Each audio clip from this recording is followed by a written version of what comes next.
Hello everyone, एक बार फिर से स्वागत है आपका हमारे इस YouTube channel thanks to history में। और आज हम करने वाले हैं हिस्ट्री 11th क्लास की चैप्टर नंबर 6 तीन वर्ग। जैसा कि आपको दिख रहा होगा, तो हम करते हैं इम्पोर्टेंट एमसीक्यू टाइप्स क्वेश्चंस और इम्पोर्टेंट थ्योरेटिकल क्वेश्चंस प्रोबेबिलिटी होती है आपके एग्ज़ाम्स में आने की। तो सबसे पहले हम एमसीक्यू टाइप्स क्वेश्चंस को करना स्टार्ट करते हैं। क्वेश्चन नंबर 1, निम्नलिखित में से यूरोपीय इतिहास की जानकारी के स्रोत का चयन कीजिए। ऑप्शन ए भूस्वामियों का विवरण, ऑप्शन बी प्रमुख दस्तावेज, ऑप्शन सी जन्म मृत्यु विवाह के आलेख आदि। ये जो तीन प्रमुख कारण थे ये यूरोपीय इतिहास के जानकारी के स्रोत थे। और ऑप्शन जो है डी उपरोक्त सभी, तो इसका करेक्ट आंसर है ऑप्शन डी उपरोक्त सभी। बढ़ते हैं क्वेश्चन नंबर 2 की तरफ। क्वेश्चन नंबर 2, निम्नलिखित में से चयन कीजिए कि सामंतवाद किसे दर्शाता है। ऑप्शन ए भूस्वामियों के विवरण को, ऑप्शन बी विवाह के आलेखों को, ऑप्शन सी गीत व कहानियों को और ऑप्शन डी कृषि उत्पादन को। तो सामंतवाद जो है वो निम्नलिखित में से कृषि उत्पादन को दर्शाता है, जिसकी वजह से क्वेश्चन नंबर 2 का करेक्ट आंसर है ऑप्शन डी। बढ़ते हैं क्वेश्चन नंबर 3 की तरफ। क्वेश्चन नंबर 3, निम्नलिखित में से चयन कीजिए कि कृषक लॉर्डों को क्या देते थे। ऑप्शन ए पैसा तथा कर, ऑप्शन बी जमीन, ऑप्शन सी श्रम सेवा और ऑप्शन डी उपरोक्त में से कोई नहीं। तो यहाँ लॉर्ड जो है वो कृषक को कुछ नहीं देते थे, बल्कि कृषक जो है लॉर्ड को श्रम सेवा प्रदान करते थे। तो इस वजह से क्वेश्चन नंबर 3 का करेक्ट आंसर है ऑप्शन सी श्रम सेवा। बढ़ते हैं क्वेश्चन नंबर 4 की तरफ। निम्नलिखित में से चयन कीजिए कि लॉर्ड कृषकों को बदले में क्या देते थे। वहाँ जो कृषक हैं वो लॉर्डों को श्रम सेवा दे रहे हैं और यहाँ लॉर्ड कृषकों को क्या देते थे।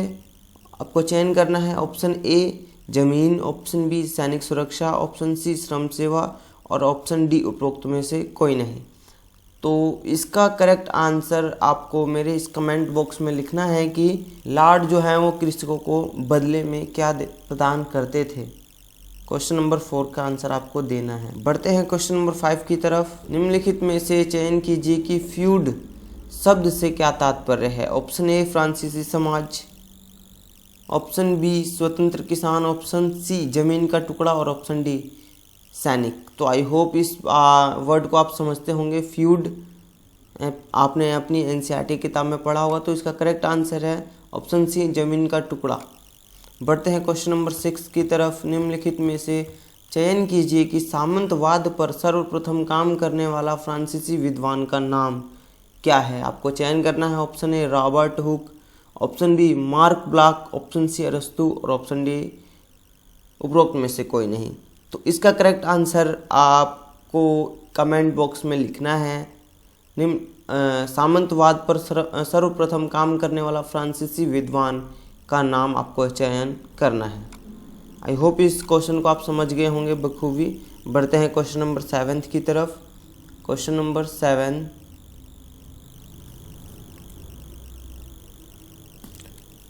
निम्नलिखित में से दो कृषकों के प्रकार होते थे और उसको चयन करना है आपको। ऑप्शन ए स्वतंत्र एवं बंधक किसान, ऑप्शन बी भूमिहीन किसान, ऑप्शन सी राजा किसान या राज किसान या राज कृषक, ऑप्शन सी और ऑप्शन डी उपरोक्त में से कोई नहीं। तो इसका करेक्ट आंसर है ऑप्शन ए स्वतंत्र एवं बंधक किसान जो हैं कृषक के ये दो प्रकार होते थे। चैप्टर 6 तीन वर्ग में। अब बढ़ते हैं क्वेश्चन नंबर 8 की तरफ। क्वेश्चन नंबर 8, निम्नलिखित में से पादरी का कार्य चयन कीजिए।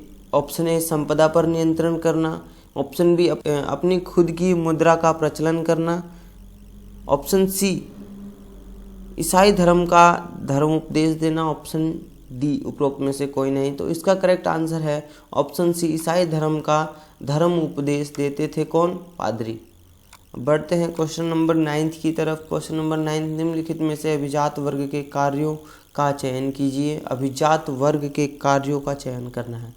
ऑप्शन ए, ईसाई धर्म का धर्म उपदेश देते थे, नहीं। ऑप्शन बी, नियमों का पालन करना। ऑप्शन सी, मुद्रा का प्रचलन करना। और ऑप्शन डी, कर वसूली करना। तो क्वेश्चन नंबर 9 का जो करेक्ट आंसर है वो है ऑप्शन सी, मुद्रा का प्रचलन करना, जो है वो अभिजात वर्ग का इन तीनों में से प्रमुख कार्य था। तो इस वजह से क्वेश्चन नंबर 9 का करेक्ट आंसर है ऑप्शन सी। अब बढ़ते हैं क्वेश्चन नंबर 10 की तरफ। नाइट वर्ग के उदय का कारण चयन करना है आपको निम्नलिखित में से। ऑप्शन ए, सेना बढ़ाने के लिए। ऑप्शन बी, भिक्षु बनने के लिए। ऑप्शन सी, अश्व सेना की आवश्यकता के लिए। और ऑप्शन डी, विभिन्न भूखंडों पर कार्य करने के लिए। तो नाइट वर्ग का उदय का जो कारण था वो अश्व सेना की आवश्यकता के लिए किया जाता था।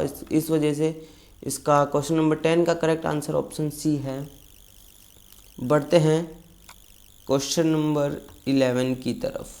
क्वेश्चन नंबर 11, जो कि आप 11th क्लास में भी हो। निम्नलिखित में से चयन कीजिए कि नाइट वर्ग किस श्रेणी में आता था। नाइट वर्ग की श्रेणी आपको चयन करनी है। ऑप्शन ए, अभिजात वर्ग की श्रेणी में। ऑप्शन बी, पादरी वर्ग की श्रेणी में। और ऑप्शन डी, किसान वर्ग की श्रेणी में। और ऑप्शन डी, उपरोक्त में से कोई नहीं। ऑप्शन सी, किसान। एक बार और रिपीट कर दे रहा हूँ। क्वेश्चन नंबर 11, निम्नलिखित में से चयन कीजिए कि नाइट वर्ग किस श्रेणी में आता था। अभिजात वर्ग की श्रेणी में, ऑप्शन ए। ऑप्शन बी, पादरी वर्ग की श्रेणी में। ऑप्शन सी, किसान वर्ग की श्रेणी में। और ऑप्शन डी, उपरोक्त में से कोई नहीं। तो इसका करेक्ट आंसर है, जो नाइट वर्ग है वो अभिजात वर्ग की श्रेणी में आता था, जिस वजह से आपका करेक्ट आंसर है ऑप्शन ए। बढ़ते हैं क्वेश्चन नंबर 12 की तरफ। निम्नलिखित में से चयन कीजिए कि टैली कर क्या था। एक प्रकार का प्रत्यक्ष कर। और ऑप्शन बी, एक अप्रत्यक्ष कर। ऑप्शन सी, राज्य कर। ऑप्शन डी, कृषि कर। तो जो टैली था वो एक प्रकार का प्रत्यक्ष कर था। तो इस वजह से इसका करेक्ट आंसर है ऑप्शन ए।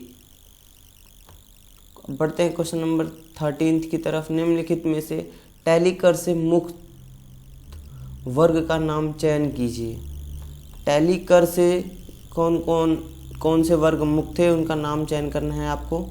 ऑप्शन ए, पादरी वर्ग। ऑप्शन बी, अभिजात वर्ग। ऑप्शन सी, कृषक वर्ग। और ऑप्शन डी, पादरी वर्ग और अभिजात वर्ग, दोनों वर्ग। यानी कि टैली कर से जो मुक्त वर्ग थे वो पादरी वर्ग और अभिजात वर्ग थे, जैसा कि आपने अपनी किताब में पढ़ा होगा, एनसीईआरटी किताब में। तो इस वजह से इसका करेक्ट आंसर है ऑप्शन डी, पादरी वर्ग और अभिजात वर्ग, दोनों वर्ग जो थे वो टैली कर से मुक्त थे।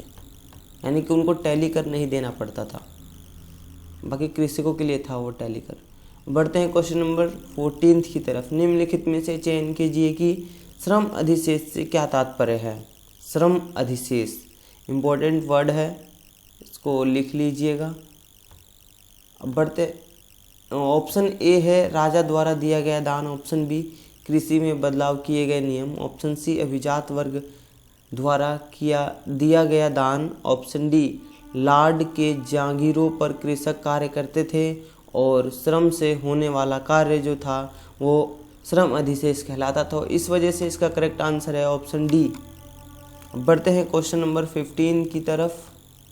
क्वेश्चन नंबर 15, 14वीं सदी का संकट के आरंभ में यूरोप का आर्थिक विस्तार धीमा पड़ने के कारण निम्नलिखित में से चयन कीजिए। यानी कि यूरोप की जो आर्थिक स्थिति विस्तार हो रही थी वो धीमी पड़ गई। किन कारणों से आपको चयन करना है। ऑप्शन ए, मौसम में परिवर्तन के कारण।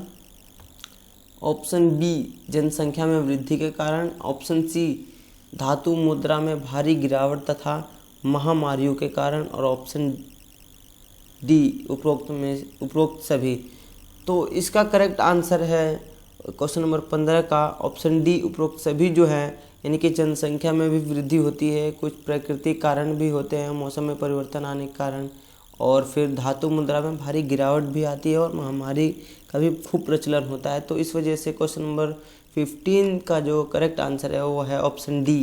उपरोक्त सभी जो कारण थे वो यूरोप में आर्थिक विस्तार हो रहा था उसको धीमी करने के पीछे ये 3 4 प्रमुख कारण थे। अब बढ़ते हैं क्वेश्चन नंबर 16 की तरफ। क्वेश्चन नंबर 16, निम्नलिखित में से श्रेणी शब्द से क्या अभिप्राय है?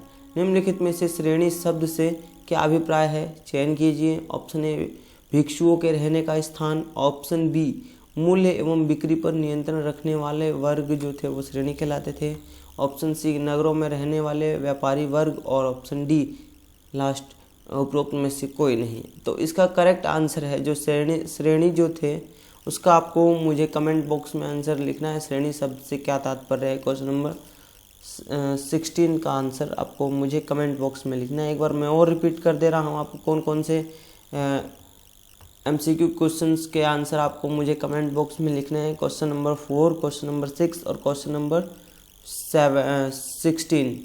तो I hope MCQ types question को आप समझ गए होंगे। और अब हम बढ़ते हैं हमारी नेक्स्ट सेगमेंट की तरफ, जो कि है मोस्ट इम्पॉर्टेंट थियोरेटिकल क्वेश्चंस की क्वेश्चन।